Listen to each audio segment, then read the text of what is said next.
وَلَقَدْ يَسَّرْنَا الْقُرْآنَ لِلذِّكْرِ فَهَلْ مِن مُّدَّكِرٍ نحمدہ ونصلی علی رسولہ الکریم اما بعد اعوذ باللہ من الشیطان الرجیم بسم اللہ الرحمن الرحیم رب اشرح لی صدری ویسر لی امری واحلل عقدۃ من لسانی یفقہوا قولی۔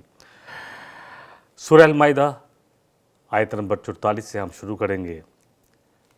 انا انزلنا التوراۃ فیہا ھدی ونور۔ اللہ فرما رہے ہیں کہ ہم نے نازل کیا تورات کو، اس میں بھی ہدایت اور نور ہے۔ یحکم بہا النبیون الذین اسلموا، اسی کے ساتھ فیصلے کرتے تھے نبی بھی اور وہ لوگ جو اللہ کے سامنے سر تسلیم ہم کرنے والے تھے، اور نبی سب سے پہلے اللہ کے آگے سر تسلیم ہم کرنے والے ہیں، جیسے ہم نے ابراہیم علیہ السلام کے بارے میں سورہ البقرہ میں پڑھا کہ میں سب سے پہلے اللہ کے آگے سر تسلیم ہم کرتا ہوں۔ تو اللہ فرما رہے کون لوگ فیصلہ کرتے تھے؟ جو نبی تھے۔ اصل میں بنی اسرائیل میں، کیونکہ بنی اسرائیل کا سارا دور جو ہے وہ اہل کتاب میں سے یہود پر مشتمل ہے، کیونکہ آخری جو ان پہ نبی آئے، آخری نبی عیسیٰ علیہ السلام تھے، جن کا انکار کر دیا ایک گروہ نے یعنی یہود نے، اور ایک گروہ نے ان کو مان لیا یعنی نصارہ، لیکن وہ بھی اتنا غلو کر گئے دین میں کہ ان کو اللہ کا بیٹا بنا دیا اور عیسائی کہلائے۔ اب اللہ سبحانہ وتعالیٰ فرما رہے کہ یہ تورات جو ہے وہ ہم نے خود نازل کی تھی، اس میں ہدایت اور نور ہے۔ آج بھی ہدایت اور نور ہے، تحریفات انہوں نے بہت ساری کر دی، لیکن انہوں نے بہت کچھ اس میں شامل کر دیا۔ اللہ فرما رہے ہیں اور اس کے ذریعے فیصلے کرتے تھے نبی، جو کہ اللہ کے ہر فیصلے کے آگے فرما بردار تھے۔ اس کے ذریعے کن کے لیے فیصلہ کرتے تھے؟ للذین ہادوا، ان لوگوں کے لیے جو کہ یہودی کہلائے۔ اور کون کون فیصلہ کرتے تھے ان کی امت میں سے یا ان لوگوں میں سے؟ والربانیون والاحبار، اور ربانی جو ہیں رب والے، جس طرح اللہ والے ہوتے ہیں کچھ لوگ، اور اسی طرح اخبار جو ہے عالم یا علماء، کیونکہ اس امت کے حبر الامہ جس کو ہم حبر الامہ کہتے ہیں وہ عبداللہ بن عباس ہیں۔ نبی صلی اللہ علیہ وسلم ان کے لیے اسپیشل دعا کی تھی کہ اللہ اس کو قرآن کتاب کے علم دے دے۔ تو الحمدللہ عبداللہ جو ہیں حضرت عبداللہ بن عباس ابن عباس جو ہیں، ان کے جب ہم دیکھتے ہیں تو بہت سارے شاگرد جو ہیں اکرمہ، بہت سارے شاگردوں کے نام آتے ہیں جو قرآن کی طرف گئے اور قرآن کی تفسیر کی۔ بہرحال ان میں جو یہود میں بھی جو اللہ والے تھے اور جو علماء تھے وہ فیصلے کرتے تھے کس کے ذریعے؟ تورات کے ذریعے، اور ان پر ذمہ داری بھی تھی کتاب کی۔ اگلی آیت کے اگلے سے میں اللہ فرما رہے ہیں بِمَسْتُحْفِظُوا مِن کتاب اللہ، اس لیے کہ ان پر ذمہ داری تھی، وہ نگران تھے، نگہبان تھے اللہ کی کتاب کے۔ یعنی تحفظو جو ہے حفاظت سے ہے، یعنی وہ حفاظت کریں گے اللہ کی کتاب کی، اس میں تحریف نہیں ہونے دیں گے، کچھ چیز شامل نہیں ہونے دیں گے، کچھ چیز نکلنے نہیں دیں گے۔ یہ ذمہ داری تھی کن کے اوپر؟ نبیوں نے تو وہ یہ کام کیا جو اپنی ذمہ داری تھی، الحمدللہ رسولوں نے تو وہ کام کیے، لیکن جو ان کے علماء تھے اور جو ان کے صوفی تھے یا جو رب والے تھے، جو لوگوں کو رب کے ساتھ جوڑتے تھے، وہ سب کی ذمہ داری تھی کہ اس کی حفاظت کریں گے، کہ جو کچھ کتاب میں اس کی حفاظت کریں گے۔ وَقَانُوا عَلَيْهِ شُهَدَاءَ، اور وہ اس پر گواہ تھے کہ ان کو یہ ذمہ داری دی گئی تھی۔ دیکھیں قرآن کے متعلق، کیونکہ قرآن آخری کتاب ہے، ان کتابوں کی ذمہ داری اللہ سبحانہ وتعالیٰ نے نہیں لی تھی، نہ تورات کی، نہ انجیل کی، نہ جو اس سے پہلے صحیفے ہیں، لیکن قرآن کی ذمہ داری اللہ سبحانہ وتعالیٰ نے لی، کیونکہ یہ آخری کتاب ہے، قیامت تک کے آخری انسان کے لیے یہی کتاب ہے۔ نبی صلی اللہ علیہ وسلم آخری رسول ہیں، آپ کے بعد کوئی رسول، کوئی نبی نہیں، جو بھی دعویٰ کرے گا وہ جھوٹا ہے۔ تو ان کی ذمہ داری تھی کہ یہ کتاب کی حفاظت کریں گے۔ اور اب جیسے کہ میں نے بات کی کہ الحمدللہ قرآن جو ہے یہ آخری کتاب ہے، نبی صلی اللہ علیہ وسلم آخری رسول ہیں۔ اب اس کتاب کی ذمہ داری اللہ نے خود لے لی، کیونکہ یہود اور نصارہ انہوں نے اپنی جتنے بھی ان کے علماء تھے، جتنے ان کے راہب تھے یا ان کے جتنے رب والے تھے جو لوگوں کو جوڑنا تو انہوں نے رب کے ساتھ تھا، لیکن آہستہ آہستہ دنیا آتی رہی، دنیا کی کشش اتنی آئی کہ انہوں نے لوگوں کو اپنے ساتھ جوڑنا شروع کر دیا، لوگوں کو من چاہے فتوے دیتے رہے اور کتاب میں من چاہے تحریفات کرتے رہے، کچھ اپنی طرف سے شامل کر دیا اور کچھ جو ان کو سمجھ نہیں آتا تو اس کو نکال دیا۔ تو اللہ سبحانہ وتعالیٰ نے اس قرآن کی ذمہ داری خود لی۔ اللہ جیسے فرما رہے ہیں سورہ ہجر سورہ نمبر جو ہے 15 ہے، اس کی آیت نمبر 9 میں اِنَّا نَحْنُ نَزَّلْنَا الذِّكْرَ وَإِنَّا لَهُ لَحَافِظُونَ، کہ بے شک اس ذکر کو، اس نصیحت کو ہم نے خود، اللہ فرما رہے ہیں، نازل کیا ہے، ہم نے نازل کیا ہے، اور بے شک یقینی طور پر ہم اس کی خود ہی حفاظت کریں گے۔ فَلَا تَخْشَوُا النَّاسَ وَاخْشَوْنِي، کہ تم کسی لوگوں سے نہیں ڈرو گے۔ ان سب کو کہا گیا تھا، نبیوں کو بھی، اور اس کے ساتھ کن کو، جو علماء تھے، جو رہبان تھے، جو ان کے بڑے بڑے جو رب والے تھے، جو لوگوں کو رب کے ساتھ جوڑتے تھے۔ ڈیفینیٹلی ہمارے جس طرح بہت سارے صوفی ہیں، بہت سارے وہ ہیں، اور سب کی ایک ہی ذمہ داری ہے۔ آج جو ذمہ داری ان کی تھی، یہی ذمہ داری ہے۔ اپنی طرف سے باتیں نہ کریں، لوگوں کو اللہ کی کتاب کے ساتھ جوڑیں، اپنے ساتھ نہ جوڑیں۔ اور ہم نے پڑھا تھا، آپ کو یاد ہوگا، سورہ آل عمران کی آیت نمبر 79 ہے کہ اللہ فرما رہے ہیں کہ جتنے بھی نبی اور اللہ نے بھیجے اور اللہ والے ہیں، وہ کیونکہ کتاب کی تلاوت کرتے ہیں، تو کتاب میں تو یہی ہے کہ لوگوں کو کتاب کے ساتھ جوڑنا ہے، تو ان کے ساتھ جوڑتے تھے، رب والا بناتے تھے، اپنا نہیں بناتے تھے۔ اور آج ہم دیکھتے ہیں کہ نذرانے وصول کرنے کے لیے اور بہت سارے فائدے اٹھانے کے لیے لوگوں کو اپنے ساتھ جوڑتے ہیں، لوگوں کو من چاہے فتوے دیتے ہیں، پوری طرح کتاب کو کھولتے نہیں ہیں۔ جو دیکھتے ہیں کہ لوگوں کی جو حالات چل رہے ہیں ان کے خلاف جا رہے ہیں، تو اس چیز کو خاموشی سے گزر جاتے ہیں، اس پر کوئی بات نہیں کرتے۔ آج بھی یہی ہو رہا ہے، خود بدلتے نہیں، قرآن کو بدل دیتے ہیں۔ ہوئے کس قدر فقیہان حرم بے توفیق۔ اللہ فرما رہے ہیں کہ اسی طرح اللہ بھی فرما رہے ہیں، اقبال کے شعر ہیں کہ اپنے آپ کو تو بدلتے نہیں، کتاب کو بدلنے کی کوشش کرتے ہیں۔ اور یہ جو فقیہان حرم ہے، کس قدر بے توفیق۔ ان غلاموں کا یہ مسلک ہے کہ ناقص ہے کتاب، سکھاتی نہیں مومن کو غلامی کے طریق۔ اصل بات یہ ہے کہ لوگوں کو اپنا بنانا چاہتے ہیں، اللہ والا نہیں بنانا چاہتے۔ جو آج حالات ہیں اس پر غور کرتے جائیں، بات سمجھ میں آ جائے گی کہ میں کیا کہہ رہا ہوں۔ اللہ سبحانہ وتعالیٰ فرما رہے ہیں کہ ان سے کہا گیا تھا کہ تم لوگوں سے نہیں ڈرو گے، صرف کسے ڈرنا ہے؟ اللہ سے، مجھ سے ڈرو گے۔ وَلَا تَشْتَرُوا بِآيَاتِ ثَمَنًا قَلِيلًا، اور دیکھو میری آیات کے بدلے میں دنیا کی حقیر قیمت، چاہے پوری دنیا میں مل جائے، ثمن قلیل ہے، میں کافی دفعہ اس پر بات کر چکا ہوں، وہ نہیں لوگے، دنیا کا مال لینے کے لیے اس کو نہیں بیچو گے۔ دیکھیں سورہ صاد میں بھی اللہ سبحانہ وتعالیٰ نے فرمایا ہے، فَحْكُم بَيْنَ النَّاسِ بِالْحَقِّ، کہ لوگوں کے درمیان فیصلے کرو حق کے ساتھ۔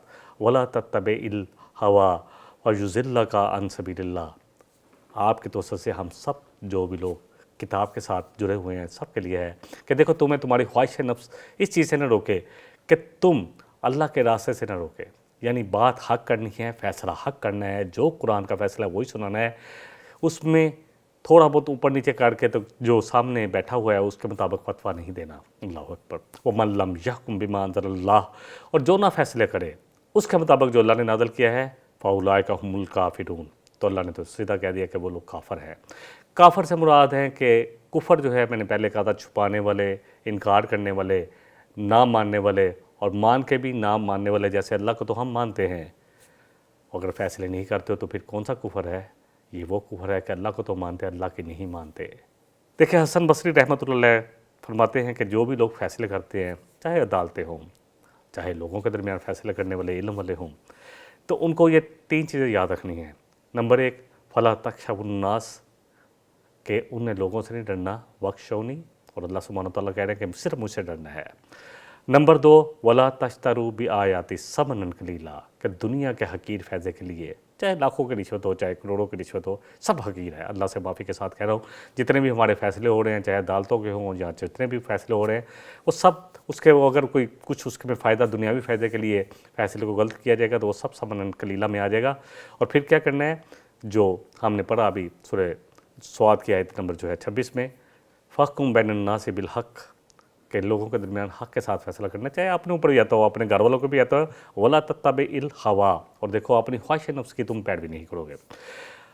اگلی آیت نمبر 45 میں اللہ فرما رہے ہیں، وَكَتَبْنَا عَلَيْهِمْ فِيهَا أَنَّ النَّفْسَ بِالنَّفْسِ، کہ ہم نے کتاب میں لکھا تھا کہ جان کے بدلے جان۔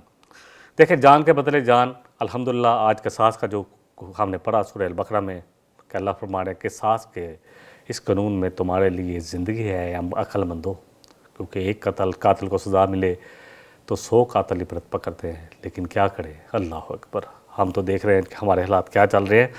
تو مسئلہ یہ تھا کہ بنو نذیر اور بنو قریظہ، یہ 2 گروہ جو تھے، ان میں بنو قریظہ کمزور تھا، وہ طاقتور تھے، وہ دولت مند تھے، تو اگر کوئی بنو قریظہ کا شخص قتل ہوتا تو کیا کرتے، اس کو دیت دے دیتے، جو بھی اس کا خون بہا دے دیتے۔ لیکن اگر بنو نذیر کا کوئی آدمی قتل ہوتا تو بنو قریظہ کے اس آدمی کو قتل کیا جاتا قصاص کے طور پر، تو یہ فیصلے تھے، جبکہ نبی صلی اللہ علیہ وسلم نے فرمایا، ابو داؤد کی حدیث ہے 2751، کہ سب مسلمانوں کے خون، چاہے کوئی کتنا بڑا ہو، کوئی وزیر اعظم ہو اور کوئی مزدور ہو، برابر ہیں۔ حدود کے نفاذ میں معزز اور غیر معزز کا کوئی فرق نہیں ہے۔ اور پھر اللہ فرما رہے ہیں، آنکھ کے بدلے آنکھ اور ناک کے بدلے ناک، والاذن بالاذن، اور کان کے بدلے کان، والسن بالسن، اور دانت کے بدلے دام، والجروح قصاص، اور زخموں کا بھی قصاص ہے، جتنا زخم لگایا اتنا زخم دوسرا لگا سکتا ہے۔ ہاں یہاں ایک اللہ سبحانہ وتعالیٰ نے خوشخبری دی ہے ان لوگوں کے لیے جو کہ معاف کرنے کی صفت رکھتے ہیں، درگزر کرنے کی صفت رکھتے ہیں۔ فمن تصدق بہ، ہاں جو صدقہ کر دے، فہوا کفارۃ اللہ، تو یہ اس کے لیے کفارہ بن جائے گا۔ دیکھیں تورات میں آتا ہے، کتاب خروج میں باب 21 ہے، آیت 23 سے 25 تک، کہ جو شخص صدقے کی نیت سے قصاص معاف کرے گا، اس کے حق میں یہ نیکی اس کے بہت سارے گناہوں کا کفارہ بن جائے گی۔ اسی معنی میں نبی صلی اللہ علیہ وسلم کا ارشاد کرامی بھی ہے کہ جس کے جسم پر کوئی زخم لگایا گیا پھر اس نے معاف کر دیا، تو جس قدر اس نے معافی کی، یعنی کسی کا کان کاٹا گیا تو بہت کہ انسان کیسا لگتا ہے، آپ دیکھ سکتے ہیں، یہ ناک کاٹ دیا گیا یا دان توڑ دیا گیا یا آنکھ پھوڑ دی گئی، تو بہرحال جس طرح کی جس قسم کی اس نے معافی کی، اسی قدر اس کے گناہ اللہ سبحانہ وتعالیٰ اپنے فضل سے معاف کر دیں گے۔ وَمَن لَّمْ يَحْكُم، پھر وہی بات آ گئی، اللہ اکبر، بِمَا أَنزَلَ اللَّهُ، کہ جو اللہ نے نازل کیا، نازل کردہ شریعت ہے یا قانون ہے، اس کے مطابق فیصلے نہیں کرتے، فَأُولَٰئِكَ هُمُ الظَّالِمُونَ، تو وہی تو ہیں ظالم۔ اور ظلم جو ہے سب سے بڑا ظلم کیا ہے؟ ان الشرک لظلم عظیم، پڑھا ہے ہم نے، سورہ پڑھتے ہیں یہ آیت، سورہ لقمان کی آیت نمبر 13 ہے، انشاءاللہ وہاں جا کر اس پر زیادہ مزید بات کریں گے۔ ظلم کیا ہے؟ کہ کسی کو اس کا حق نہ دینا، کسی کا حق کم کر دینا، کسی کا حق بڑھا دینا، یہ ظلم ہے۔ رسول اکرم صلی اللہ علیہ وسلم فرمایا کہ جس نے جتنا معاف کیا اسی قدر اس کے گناہ معاف کر دیے جائیں گے، یہ مسلم احمد کی حدیث ہے۔ آیت کے اگلے سے اللہ فرما رہے ہیں، وَقَفَّيْنَا عَلَىٰ آثَارِهِمْ بِعِیسیٰ ابْنِ مریم، اور ہم نے ان کے پیچھے جو ہے، یعنی تو آہستہ آہستہ جو آخری رسول ان میں آئے اور عیسیٰ ابن مریم بھیجے، مصدقا لما بین یدیہ من التوراۃ، وہ تصدیق کرنے والے تھے جو پہلے سے موجود تھی تورات، اس کی تصدیق کرنے والے تھے کہ یہ اللہ کی کتاب ہے۔ وآتیناہ الانجیل، اور ان کو کیا دیا اللہ سبحانہ وتعالیٰ نے؟ انجیل عطا فرمائی۔ انجیل میں کیا تھا؟ فیہ ہدی و نور، اس میں بھی ہدایت اور نور تھا، کیونکہ اللہ کی نازل کردہ تھی، اللہ کی طرف سے بھیجی گئی تھی۔ اللہ فرما رہے ہیں مصدقا لما بین یدیہ من التوراۃ، اور وہ تصدیق کرنے والی تھی جو پہلے سے موجود تھی، یعنی تورات میں جو بھی تھا اس میں موجود کرنے والی، اس کی تصدیق کرنے والی تھی۔ وہدی و موعظۃ للمتقین، اور ہدایت تھی، اور معجزہ کیا ہوتا ہے؟ اللہ کو واس، نصیحت، جو دلوں میں گداز پیدا کر دے، جو دلوں کو نرم کر دے، جو دلوں کی دنیا کو بدل دے۔ کن کے لیے؟ للمتقین، قرآن کن کے لیے ہے؟ پڑھتے ہیں نا ہم، ہدایت مانگتے ہیں ہر نماز میں، اہدنا الصراط المستقیم، تو اللہ شروع کرتے ہیں ذالک الکتاب لا ریب فیہ ھدی للمتقین۔ کن کے لیے ہدایت بنے گا؟ تقویٰ کیا ہے؟ تقویٰ اللہ سے ڈرنا، اللہ کی حیثیت اتنی ہو کہ ہر کام کرنے سے پہلے سوچنا کہ میرا اللہ اس سے خوش ہوگا یا ناراض ہوگا، چھوٹے سے چھوٹا کام جو اللہ کی خوشنودی والا ہو اس کو کرنے کی جستجو میں لگے رہنا، چھوٹے سے چھوٹا ہو یا بڑے سے بڑا، اور اسی طرح چھوٹے سے چھوٹا گناہ یا بڑے سے بڑا گناہ جو اللہ کو ناراض کرنے والا ہو اس سے بچنے کی تگ و دود کرنا، یہی تقویٰ ہے۔ بہرحال اللہ فرما رہے ہیں کہ یہ تقوی والوں کے لیے تھی۔ وَلْيَحْكُمْ أَهْلُ الْإِنْجِيلِ بِمَا أَنزَلَ اللَّهُ فِيهِ، تو چاہیے کہ اہل انجیل جتنے بھی نصارہ عیسائی جو کہلاتے ہیں فیصلے کریں، لیکن وہی بات ہے کہ 52 قسم کے انجیلیں، تو میں نے اس پر بات کی تھی الحمدللہ اپنے شارٹ کلپ میں کہ ہوئیں، اور ان میں سے بھی انہوں نے 4 جو ہے پسند کی، باقی سب ان کو بتایا گئی، سب میں تحریفات ہو چکے، کیونکہ اللہ نے ذمہ داری نہیں دی تھی۔ آخری رسول صلی اللہ علیہ وسلم نے آنا تھا، آخری شریعت آنی تھی، اور اسی کو قیامت تک کے لیے قائم رکھنا تھا، نبی صلی اللہ علیہ وسلم کی تعلیمات کو قیامت تک کے لیے قائم رکھنا تھا، اور اتنا زبردست انتظام ہم دیکھتے ہیں کہ حدیثیں کیسے کمپائل ہوئیں، کتنی محنت کی گئی اس پر، اور اللہ نے کروائی، اللہ نے اٹھائے، امام بخاری، امام مسلم، اسی طرح ترمذی اور بہت سارے اماموں کا، جو امام ابو داؤد ہیں، یہ سب کے سب جو ہے انہوں نے بے تحاشا محنت کی، ایک ایک حدیث کے لیے کتنا سفر کیا، کتنے ایک ایک شخص کے حالات کو جانچا گیا، اور یہ وہ علم ہے جو آج پورے دنیا میں اسی علم کے بنیاد پر کوئی فیصلے کیے جاتے ہیں۔ اللہ اکبر۔ 1300 سال پہلے اللہ سبحانہ وتعالیٰ نے ایسے ایسے لوگ، ایسے ایسے مفسر اور ایسے ایسے محدث اٹھائے جنہوں نے پوری زندگی اس پر لگا دی۔ تو بہرحال اللہ فرما رہے ہیں کہ یہ جو چاہیے کہ اہل انجیل کو اس کے ساتھ بما انزل اللہ فیہ، جو اللہ نے نازل کیا اسی کے ساتھ فیصلے کرے، وَمَن لَّمْ يَحْكُم بِمَا أَنزَلَ اللَّهُ، اور جو نہ فیصلے کرے جو اللہ نے نازل کیا ہے، فَأُولَٰئِكَ هُمُ الْفَاسِقُونَ، تو وہی تو ہیں فاسق، وہی تو ہیں ناہنجار، وہی تو ہیں جو حدوں کو توڑنے والے ہیں۔ کیونکہ شیطان بھی کون تھا جس نے اللہ کے حکم کی نافرمانی کے لیے حد کو کراس کر گیا، کہنے لگا کہ میں بہتر ہوں۔ اللہ کہہ رہے ہیں کانا من الجن ففسق عن امر ربی، سورہ الکہف کی آیت نمبر 50 میں اللہ سبحانہ وتعالیٰ فرما رہے ہیں کہ وہ ایسا تھا۔ اگلی آیت لے لیتے ہیں، آیت نمبر 48 ہے، وَأَنزَلْنَا إِلَيْكَ الْكِتَابَ، ہے نبی صلی اللہ علیہ وسلم ہم نے یہ کتاب، یہ قرآن، اللہ اکبر، قیامت تک کے لیے ہدایت کی سرچشمہ جو ہے اس کو اتارا بالحق، حق کے ساتھ، اور اس کا ایک ایک لفظ حق ہے، ایک ایک چیز، کیونکہ اللہ نے گارنٹی لے لی اس میں۔ آج بھی یقین جانے جب تحقیق کی گئی، اللہ اکبر، پچھلی صدی میں نے جس طرح کہا کہ انجیل کی 52 کتابیں نکلی اور سب ایک سے دوسرے سے ڈیفرنٹ تھی۔ قرآن کو جتنے بھی انہوں نے قرآن کے نسخے اکٹھے کیے، سیکنڈ ورلڈ وار سے پہلے انہوں نے لکھا کہ ایک بھی نسخہ ایسا نہیں ہے، ہاں خطاطی میں کہ غلطی ہو سکتی ہے، لیکن ایک بھی نسخہ ایسا نہیں کہ کسی میں ایک آیت ہے اور کسی میں نہیں ہے، کسی میں کچھ ہے کسی میں کچھ ہے، ایسا نہیں ہے، کیونکہ اِنَّا نَحْنُ نَزَّلْنَا الذِّکْرَ وَإِنَّا لَهُ لَحَافِظُونَ، اللہ نے فیصلہ کر دیا کہ ہم اس کتاب کو نازل کرنے والے ہیں اور ہم اس کی حفاظت کریں گے۔ سورہ ہجر کی آیت جو ہے ہم اکثر جو ہے بیان کرتے ہیں کہ اس میں اللہ سبحانہ وتعالیٰ نے فیصلہ کر دیا۔ دیکھیں اللہ سبحانہ وتعالیٰ فرما رہے ہیں کہ ہم نے آپ کی طرف کی جو مصدق لما بین یدیہ من الکتاب، اور جو کتابیں پہلے سے موجود تھی، تورات، انجیل اور جو صحیفے، ان کی تصدیق کرتی تھی کہ یہ سب اللہ کی طرف سے آئی تھی، لیکن یہ کتاب اب کیا کرے گی، وہ مُحَیْمِنًا عَلَیہ، اب ان پر یہ مونیٹر کرے گی۔ مونیٹر کیا ہوتا ہے؟ یعنی جو اس کتاب کے مطابق ہوگا وہ حق ہوگا، جو اس کتاب سے ٹکرائے گا وہ لوگوں کا اپنا ہوگا، کیونکہ اللہ سبحانہ وتعالیٰ اوتھر ہے، کتابیں ساری اس نے اللہ نے بھیجی، تو فرق نہیں ہے۔ شریعت کی کچھ احکامات کو اللہ نے آہستہ آہستہ چینج کیا، لیکن یہ نہیں ہو سکتا کہ کچھ ایسی چیزیں تو ان پر یہ مونیٹر کرے گی کہ کون سی چیز جو ہے وہ اللہ کی جانب سے ہے اور کون سی چیز جو ہے لوگوں نے خود تحریف کر لی، تو یہ ان پر اب مونیٹر ہے، نگران ہے، نگہبان ہے۔ دیکھیں اللہ سبحانہ وتعالیٰ نے سورہ، ہم نے آل عمران پڑھی تھی، آیت نمبر 3 اور 4 میں اللہ نے فرمایا نزل علیک الکتاب، اے نبی صلی اللہ علیہ وسلم ہم نے آپ پر یہ کتاب نازل فرمائی بالحق، یہ حق کے ساتھ ہے، ایک ایک لفظ اس کا حق ہے، مصدقا لما بین یدیہ وانزل التوراۃ والانجیل، کہ ہم نے تصدیق کرنے والی جو پہلے سے کتابیں ہیں یعنی تورات اور انجیل جو ہے اس کو بھی ہم نے نازل کیا، جو ہم نے نازل کی تھی من قبل ھدی للناس۔ یہ بات سمجھ میں آئے کیونکہ بہت سارے مسلمان بحث سے کرتے ہیں کہ جی وہ بھی تو اللہ کہہ رہے ہیں میں نے نازل کیا ہے تو وہ بھی ہدایت و نور ہے۔ اللہ فرما رہا ہے اس سے پہلے، یعنی اس فرقان، اس کتاب، اس قرآن سے پہلے وہ ہدایت تھی ان میں، ہاں، من قبل ھدی للناس وانزل الفرقان، اللہ نے یہ بھی یہاں پر قرآن کے ساتھ، کیونکہ قرآن ہی اللہ نے فرقان کتنی جگہ پر آیا ہے، سورہ فرقان بھی اسی پر ہے کہ اللہ نے اپنے بندے پر فرقان، یہ قرآن نازل فرمایا۔ فرقان کیا ہوتا ہے؟ حق اور باطل میں فرق کرنے والا، یعنی یہ قرآن حق اور باطل میں کہ کون سی چیز تورات اور انجیل میں حق ہے اور کون سی باطل ہے، جو قرآن کے ساتھ میچ کرے گی وہ حق ہے اور جو قرآن سے ٹکرائے گی وہ باطل ہے۔ یہ سورہ آل عمران کی آیت نمبر 3 اور 4 ہے۔ فَاحْكُم بَيْنَهُم بِمَا أَنزَلَ اللَّهُ، اللہ فرما رہے ہیں کہ لوگوں کے درمیان فیصلے کریں جو اللہ نے نازل کیا، وَلَا تَتَّبِعْ أَهْوَاءَهُمْ، اور لوگوں کی خواہشوں کی پیروی نہیں کریں گے نبی صلی اللہ علیہ وسلم آپ، اللہ اکبر، اما جاءک من الحق، جبکہ آپ کے پاس ان اور ما جو آ چکا ہے، آپ کے پاس حق، اس کے خلاف نہیں جائیں گے، یعنی اسی کا مطابق آپ فیصلہ کریں گے، لوگوں کی خواہش کی جو ہے پیروی نہیں کریں گے۔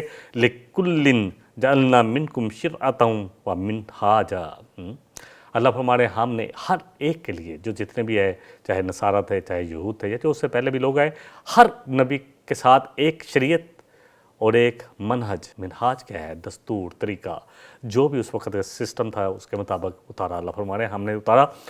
اصل بات یہ ہے کہ اس بات کو اللہ سبحانہ وتعالیٰ نے بہت ساری جگہ پہ بھی بیان کیا ہے، تھوڑا سا ہم ریفرنس کے طور پر دیکھ لیتے ہیں، سورہ جاسیہ کی آیت نمبر 18 ہے، ثم جعلناک علی شریعۃ من الامر فاتبعھا، اللہ کے رسول صلی اللہ علیہ وسلم نے کہا کہ ہم نے آپ پر یہ شریعت آپ کے لیے بنائی ہے، نبی صلی اللہ علیہ وسلم آپ امت محمدی کے لیے بنائی گئی ہے، بس آپ بھی اسی کی پیروی کریں۔ سورہ جاسیہ آیت نمبر 18 ہے، اور پھر اللہ سبحانہ وتعالیٰ نے بڑی خوبصورت آیتیں اتاری ہیں سورہ شورى میں، سورہ نمبر جو ہے 42 ہے، اس کی آیت نمبر 13 اور 14 ہے، شرع لکم من الدین ما وصی بہ نوح والذی اوحینا الیک، کہ اللہ فرما رہے ہیں کہ ہم نے اسی طرح آپ کے لیے شریعت میں، نبی صلی اللہ علیہ وسلم اس طرح کہ ہم نے وصیت کی تھی نوح علیہ السلام کو، والذی اوحینا الیک، اور جو آپ کی طرف وحی کیا گیا ہے، وما وصینا بہ ابراہیم، اور جس کی وصیت ہم نے کی تھی، نصیحت کی تھی ابراہیم علیہ السلام کو، وموسیٰ و عیسیٰ، اور موسیٰ علیہ السلام اور عیسیٰ علیہ السلام کو، ان اقیموا الدین، کہ دین قائم کرنا ہے، ولا تتفرقوا فیہ، اور دیکھو اس میں آپس میں کوئی بھی کسی قسم کا تفرقہ نہیں کرو گے، تفریق نہیں کرو گے۔ وما تفرقوا الا من بعد ما جاءهم العلم بغیا بینہم، لیکن ان کی امتوں نے بعد میں فرق کیا، آپس میں انہوں نے کیا، کس وجہ سے؟ یہ آیت بڑی اہم ہے، بغیا بینہم، ضدم ضدہ، آج جو مسلمانوں کا حال ہے نا، میں ایز اے اسٹوڈنٹ دیکھتا ہوں بہت سارے جو ہمارے مکاتب فکر ہے بہت تھوڑے تھوڑے معمولی سے فرق ہیں، لیکن کیونکہ اپنی دکانداریاں چمکانی ہیں، معذرت کے ساتھ یہ لفظ استعمال کر رہا ہوں، کیونکہ ہم نے اپنے گروہ کو تسلیم کروانا ہے کہ یہی بہتر ہے، تو ہم نے چھوٹے چھوٹے فروعی مسائل پر اتنی بحث ہے۔ کتنی جگہ قرآن میں ہے ام حسبتم ان تدخلوا الجنہ، کہ کیا تم سمجھتے ہو کہ تم جنت میں ایسے داخل ہو جاؤ گے؟ کیا اللہ دیکھے گا نہیں تم میں سے کون ہے جہاد کرنے والے؟ کیا جہاد آج فرض نہیں ہے امت مسلمہ پر، یا ہمارے ملک میں جتنی جماعتیں ہیں سب پر فرض ہے؟ اگر فلسطین میں بچے اور عورتیں اس طرح مرتے جائیں اور ہم بالکل نہ ٹس سے مس نہ ہوں، تو وہ پھر سورہ النساء کی آیت نمبر 75 یاد کر رہے ہیں کہ کیا ہو گیا تمہیں، ما لکم، کہ کیا ہو گیا، تم کیوں نہیں اللہ کی راہ میں قتال کرتے؟ بچے، چھوٹے بوڑھے لوگ، عورتیں، اللہ اکبر، کہ اللہ کو کسی کو بھیج دے ہماری مدد کے لیے، کوئی نہیں جا رہا۔ کیوں؟ وجہ کیا ہے؟ آپس کی تفرقہ بازی، آپس کی ستم زدہ۔ وہ ملک 56 ملک یا 54 ملک تو وہ ہیں جو خالص مسلمان ملک ہیں، کہاں ہیں وہ سب؟ اللہ اکبر۔